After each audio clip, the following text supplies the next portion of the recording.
Time ನಾನು ಪಲಾವ್ ಮಾಡಿದ್ದೇನೆ. ಇವತ್ತಿವರಿಗೆ ರಜೆ, ಹಾಗೆ ನಾವು ಹಟ್ಟಿದ ಗೊಬ್ಬರ ತೆಗೆಯುವಂತಿದ್ದೇವೆ. ಇನ್ನು ನನಗೆ ಕಮೆಂಟಲ್ಲಿ ಹೇಳಬೇಡಿ. ಉಪದ್ರದ ದನಗಳುಂಟಲ್ಲ, ಹೊಳೆ ಹತ್ರಕ್ಕೆ ಬಂದಿದ್ದಾರೆ.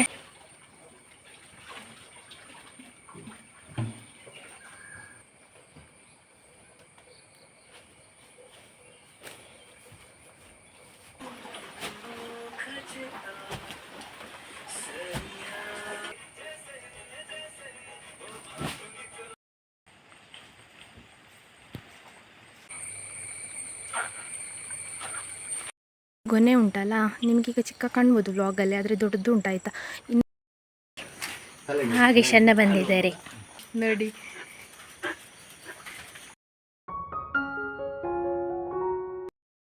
ಹಾಯ್ ಎಲ್ರಿಗೂ ಕೂಡ ನಮಸ್ಕಾರ. ಎಲ್ಲರೂ ಹೇಗಿದ್ದೀರಾ? ಎಲ್ಲರೂ ಆರಾಮ ಸೌಖ್ಯ ಅಂತ ಅಂದ್ಕೊಳ್ತಿದ್ದೇನೆ. ನಾನು ನಿಮ್ಮ ಅನುಷಾ ನಾಯಕ್. ಹಾಗೆ ನನ್ನ ಚಾನಲನ್ನು ನೀವು ಮೊದಲ ಸಾರಿ ನೋಡ್ತಿದ್ದೀರಾ ಅಂದರೆ ಪ್ಲೀಸ್ ಸಬ್ಸ್ಕ್ರೈಬ್ ಮಾಡಿ, ಅಲ್ಲಿರೋ ಬೆಲ್ ಐಕನ್ ಒತ್ತಿ, ಹಾಗೆ ನಿಮ್ಮ ಫ್ಯಾಮಿಲಿ ಫ್ರೆಂಡ್ಸ್ ಒಟ್ಟಿಗೆ ಶೇರ್ ಮಾಡೋದನ್ನು ಕೂಡ ಮರಿಬೇಡಿ.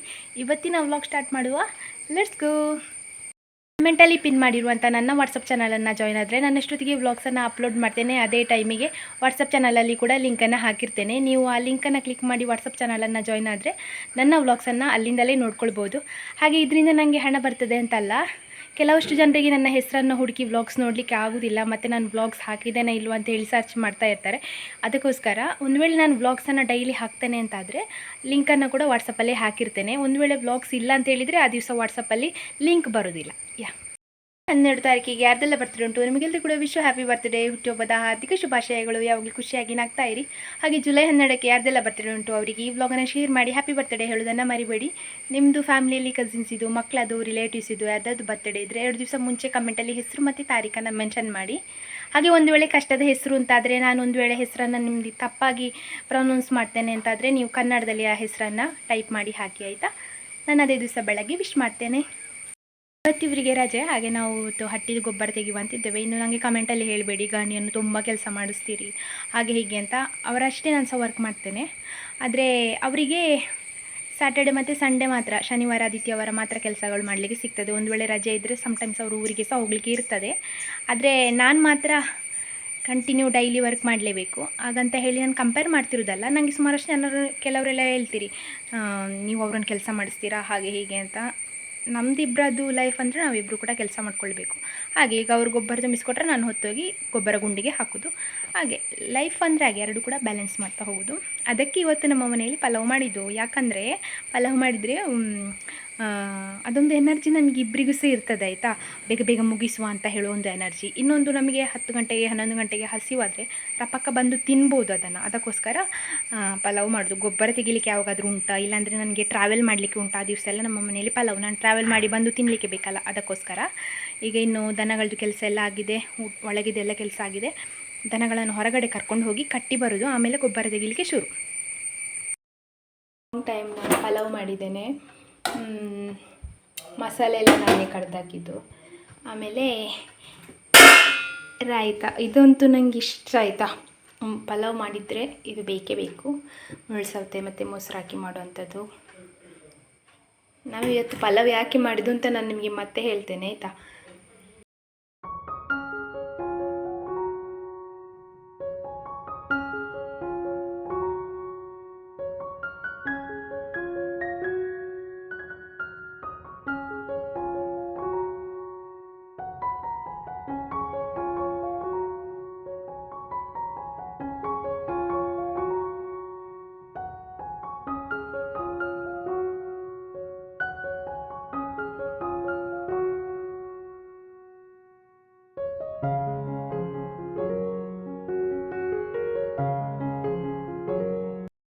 ನದಿಯಲ್ಲಿ ಸೈನ್ ನೀರು ತುಂಬಿತ್ತು. ಹಾಗೆ ಅದನ್ನು ಅರ್ಧದಷ್ಟು ತೆಗ್ದ್ವಿ. ಇಲ್ಲಾದರೆ ಗೊಬ್ಬರ ಹೊರುವಾಗ ತಲೆಗೆಲ್ಲದರದ್ದು ನೀರು ಬೀಳ್ತದೆ, ನೀರಾಗಿ. ಇನ್ನು ಇದರಲ್ಲಿರೋದು ಒಣಗಿದ ತರಗೆಲೆ ಉಂಟಲ್ಲ, ಅದನ್ನೆಲ್ಲ ತೆಗೆದು ಸೈಡಿಗೆ ರಾಶಿ ಹಾಕೋದು, ಆಮೇಲೆ ತೆಗೆಯೋದು. ಇಲ್ಲಾಂದರೆ ಈ ತರಗೆಲೆಯನ್ನು ಕೆಳಗಡೆ ಹಾಕ್ಲಿಕ್ಕೆ ಆಗ್ತದೆ, ನಮಗೆ ಉಪಯೋಗ ಮಾಡಲಿಕ್ಕೆ ಆಗ್ತದೆ. ಇವರು ರೆಡಿಯಾಗಿದ್ದಾರೆ, ಇನ್ನು ಗೊಬ್ಬರ ತೆಗೆಯಿದೆ.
ಕಾಲು ಭಾಗ ಆಯಿತು. ಈಗ ಮಧ್ಯಾಹ್ನ 12 ಗಂಟೆ ಆಯಿತು. ಸ್ವಲ್ಪ ರೆಸ್ಟ್.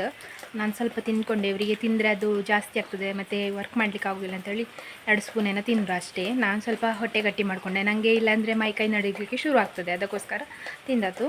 ಇನ್ನು 1 ಗಂಟೆ ಆಗುವಾಗ ಆಗ್ಬೋದು ಮಧ್ಯಾಹ್ನಕ್ಕೆ. ಇನ್ನು ನಮ್ಮ ಮಂಗಳಗೌರಿ ನಿಲ್ತಾಳಲ್ಲ, ಆ ಪ್ಲೇಸಲ್ಲಿ ಉಂಟು ಗೊಬ್ಬರ. ಅವಳದು ಸೆಗಣಿ ಹುಲ್ಲು ಎಲ್ಲ ಮಿಕ್ಸ್ ಆಗಿ ಸ್ವಲ್ಪ ಜಾಸ್ತಿಯೇ ಉಂಟು. ಇನ್ನು ಆ ಪೋರ್ಷನಿಂದು ತೆಗೆದಾದರೆ ಆಯಿತು. ನಾನು ಲೆವೆಲಲ್ಲಿ ಗೊಬ್ಬರದ ಗುಂಡಿಯಲ್ಲಿ ಹಾಕ್ತಾ ಇದ್ದೇನೆ. ಅದೆಲ್ಲ ತೆಗೆದಾದ್ಮೇಲೆ ನಾನು ತೋರಿಸ್ತೇನೆ ಎಷ್ಟು ಅಂದರೆ ಹೇಗೆ ಹಾಕಿದ್ದೇನೆ, ಎಷ್ಟಾಯಿತು ಗೊಬ್ಬರ ಗುಂಡಿಯಲ್ಲಿ ಅಂತ. ನೋಡಿ ಇಷ್ಟ ಆಯಿತು. ಇಲ್ಲಿಂದ ಇನ್ನಿರೋದು ಮಳೆ ಬರುವ ಹಾಗೆ ಉಂಟು, ಕತ್ತಲೆ ಆಗಿದೆ, ನಿಮಗೆ ಗೊತ್ತಾಗಲಿಕ್ಕಿಲ್ಲ. ಇಲ್ಲಿಂದ ಅಲ್ಲಿ ತನಕ ಉಂಟು, ಸ್ವಲ್ಪ ಎತ್ತರದಲ್ಲೇ ಉಂಟು ಮತ್ತು ಸ್ವಲ್ಪ ಸೆಗಣಿ ಕೂಡ ಜಾಸ್ತಿ ಉಂಟು. ಹಾಗೆಯಾ ಮಳೆ ಬಂದು ಬಿಟ್ಟಿತ್ತು, ಬಿಸಿಲು ಕೂಡ ಬಂತು. ಆಚೆ ಸೈಡಿಂದ ಮೋಡ ನೋಡಿ, ನನಗೆ ತುಂಬ ಕ್ಯೂಟ್ ಅಂತ ಬ್ಯೂಟಿಫುಲ್ ಅಂತ ಅನಿಸಿತು, ಅದಕ್ಕೆ ಬ್ಲಾಗಲ್ಲಿ ತಗೊಳ್ತಿದ್ದೀನಿ. ಚೆಂದ ಉಂಟು. ಫೈನಲಿ ಗೊಬ್ಬರ ತೆಗೆದು ಕಂಪ್ಲೀಟಾಗಿ ಆಯಿತು. ನಾವು ಇದಕ್ಕೆ ತರಗೆಲೆ ಕೂಡ ಹಾಕಿದ್ವಿ. ದನಗಳು ಬಂದೇನು ಕೂತ್ಕೊಳ್ಬೇಕಲ್ಲ, ಹಾಗೇನು ಅವರನ್ನು ಅಲ್ಲಿ ತಂದು ಕಟ್ಟಿದ್ದಾರೆ ಅಪ್ಪ. ಈಗ ನಾನು ಕರ್ಕೊಂಡು ಬರಲಿಕ್ಕೆ ಹೋಗೋದು. ಮತ್ತು ಬಟ್ಟೆ ಎಲ್ಲ ತೊಳಿಲಿಕ್ಕೆ ಉಂಟು ನೋಡಿ. ಇಷ್ಟು ಇತ್ತು ತೆಗಿಲಿಕ್ಕೆ, ಒಂದು 150 ಬಟ್ಟೆ ಇತ್ತೇನೋ. ಎಲ್ಲ ತೆಕ್ಕೊಂಡು ಬಂದು ಹಾಕಿ ಆಯಿತು. ಈಗ ನಾವು ಬಟ್ಟೆ ತೊಳಿತಿದ್ದೇವೆ. ದನಗಳನ್ನು ಸಹ ಕರ್ಕೊಂಡು ಬಂದು ಕಟ್ಟಿ ಹಾಕಿ ಆಯಿತು. ಇದು ಬಟ್ಟೆಯನ್ನು ಆಗಾಗಲೇ ತೊಳೆದಿಡಬೇಕು, ಇಲ್ಲಾಂದರೆ ಅದು ಗಟ್ಟಿಯಾದರೆ ಹೋಗೋದಿಲ್ಲ. ಅದಕ್ಕೆ ಈಗ ತೊಳಿತಿದ್ದೇವೆ. ಏನು ಕೈ ಕಾಲೆಲ್ಲ ತೊಳ್ಕೊಂಡು ಸ್ನಾನ ಮಾಡಿ ಮತ್ತೆ ಊಟ ಮಾಡೋದು. ಊಟಕ್ಕೆ ಇವತ್ತು ಎಂತ ಇಲ್ಲ, ಮಜ್ಜಿಗೆ ಮೊಸರು ಮಾತ್ರ.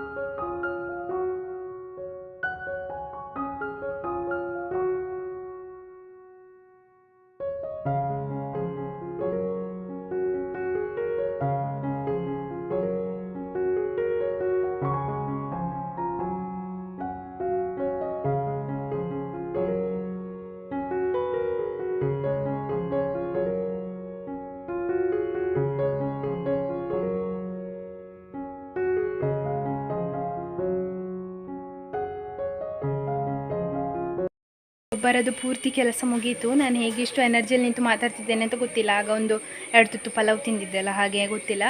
1:50 ಆಯಿತು. 2 ಗಂಟೆಗೆ 10 ನಿಮಿಷ ಉಂಟು ಅಷ್ಟೇ. ಇನ್ನು ನಮ್ಮದು ಸ್ನಾನ ಆಗಬೇಕು, ಆದಮೇಲೆ ಊಟ ಮಾಡಬೇಕು. ಎಷ್ಟೊತ್ತು ಆಗ್ತದೆ ಊಟ ಆಗುವಾಗ?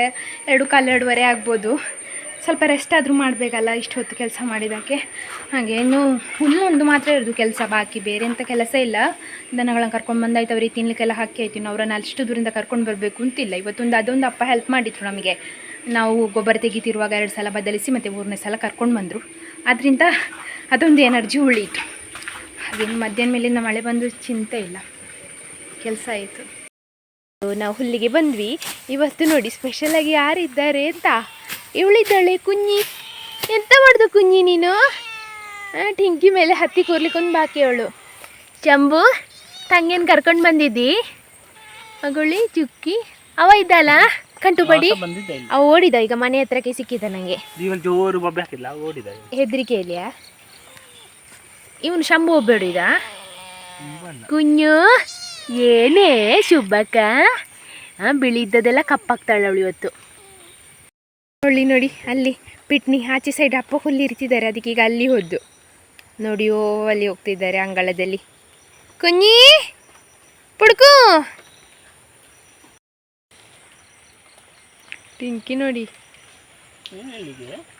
ದೂರ. ನೀವು ಅವರಿಗೆ ಸಹ ಒಂದೊಂದು ಕತ್ತಿ ಕೊಡಿ, ಹಿರಿಲಿ. ಕುഞ്ഞി ಹುಲ್ಲೆ ಇರಿತಿ ನೀನು?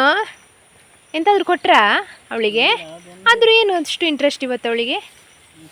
ಗುಳಿ ಇದು ನಮ್ಮ ಮೊಲದ ಮರಿ ಹೇಗೆ ಓಡಾಡ್ತದೆ ಹಾಗೆ ಓಡಾಡ್ತಿದ್ದಾಳೆ ಇವಳು. ಚುಬ್ಬಕ್ಕ ದೂರ ಹೌದಲ್ಲ, ಪಡಿಕೆ ಹೋದ ಈಗ ಇಲ್ಲಿ ಇವಳ್ದು.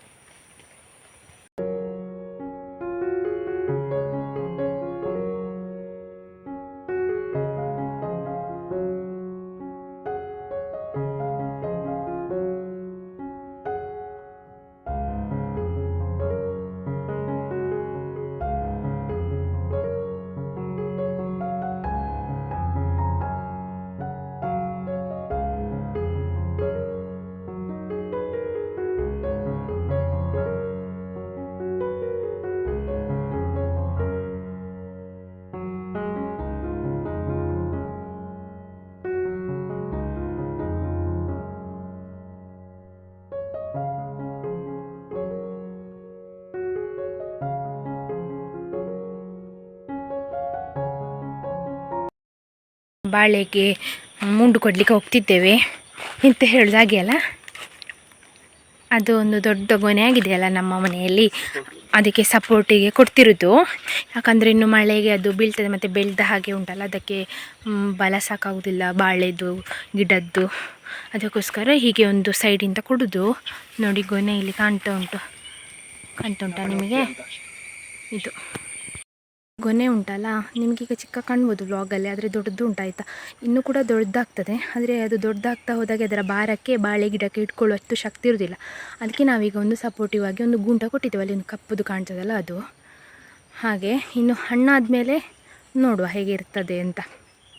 ಮಳೆ ಬರ್ತಾ ಉಂಟು, ತುಂಬ ಲೈಟ್ ಅಂದರೆ ತುಂಬ ಲೈಟಾಗಿ ಹನಿ ಹನಿ ಹನಿ ಹನಿ ಬರ್ತಾ ಉಂಟು, ಮಂಜು ಬೀಳೋ ಹಾಗೆ, ಅಷ್ಟು ಚೆಂದ ಮಳೆ ಬರ್ತಾ ಉಂಟು ಈಗ. ಅಪ್ಪ ಮತ್ತು ಇವರು ಹಲಸಿನ ಹಣ್ಣು ಸೊಳ್ಳೆ ಬಿಡಿಸ್ತಾ ಇದ್ದಾರೆ. ನಮ್ಮ ಮನೆಯಲ್ಲಿ ಹಲಸಿನ ಹಣ್ಣು ಈ ವರ್ಷ ಜಾಸ್ತಿ ಅಂತಲ್ಲ, ನಮ್ಮ ಮನೆಯಲ್ಲಿ ಇನ್ನೂ ಕೂಡ ಆಷಾಢ ತಿಂಗಳು ಮುಗಿಯೋ ತನಕ ಇರ್ತದೆ. ಹಾಗೆ ಇದು ಅಂದರೆ ಅದು ಕೆಲವು ಹಲಸಿನ ಹಣ್ಣು ಇದೇ ಟೈಮಿಗೆ ಆಗೋದು ಅಂತ ಇರ್ತದಲ್ಲ, ಈ ಹಲಸಿನ ಹಣ್ಣು ಈಗ ಕಟ್ ಮಾಡಿದ್ದಾರಲ್ಲ, ಇದು ಆಷಾಢ ತಿಂಗಳಲ್ಲಿ.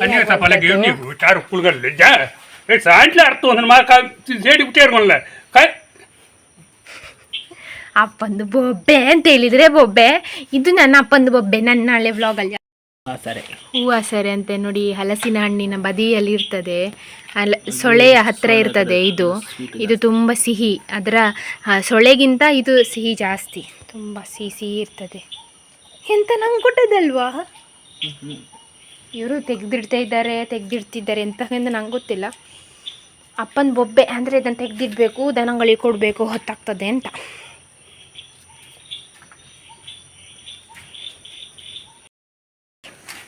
ಹಾಗೆ ಶನ್ನ ಬಂದಿದ್ದಾರೆ ನಮ್ಮ ಮಾಮೂಲಿ. ಅಕ್ಕ ನನ್ಗೆ ಕರ್ಕೊಂಡು ಬಂದದ್ದು, ಅಕ್ಕ ಬಂದಿದ್ದಾಳೆ ನೋಡಿ. ಬ್ಲಾಗ್ ಪುಚ್ಚಕ್ಕನ ಶಾಲೆಯಲ್ಲಿ ಒಬ್ರು ನೋಡ್ತಾರಂತೆ, ಪ್ರೇಮಕ್ಕ ಅಂತ ಹೇಳುವವರು. ಹಾಗೆ ಅವರು ಅಪ್ಪನಿಗೆ ಕೊಟ್ಟು ಕಳಿಸಿದ್ದಾರೆ ತಿಂಡಿ ಎಂತ ಅಂತ ನೋಡುವ. ತಿನ್ನದೇ ಸೂಪರ್ ಅಂತ ಹೇಳ್ತಿದ್ದಾರೆ. ಪ್ರೇಮಕ್ಕ ಕೊಟ್ಟ ಸ್ವೀಟನ್ನು ಅಪ್ಪ ಓಪನ್ ಮಾಡಿ ನೋಡ್ತಾ ಇದ್ದಾರೆ. ಅವ್ರದ್ದು ಬಾಯಲ್ಲಿ ವಿಳೆದೆಲೆ ಉಂಟಾಯ್ತಾ, ತಿಂತಾರೆ ಅವರು. ಪ್ರೇಮಕ್ಕ ನಿಮಗೆ ಥ್ಯಾಂಕ್ ಯು, ಅಪ್ಪನಿಗೆ ಸ್ವೀಟ್ ಕೊಟ್ಟು ಕಳಿಸಿದ್ದಕ್ಕೆ. ನೋಡಿ ಸ್ವೀಟ್ ದೊಡ್ಡದು ಕೊಟ್ಟು ಕಳಿಸಿದ್ದಾರೆ. ವಿಳೆದೆಲೆ ಉಂಟು, ಅವರು ತಿಂತಾರೆ ಆಯಿತಾ ಪ್ರೇಮಕ್ಕ, ಮತ್ತೆ ತಿನ್ಬೋದು ಅವರು.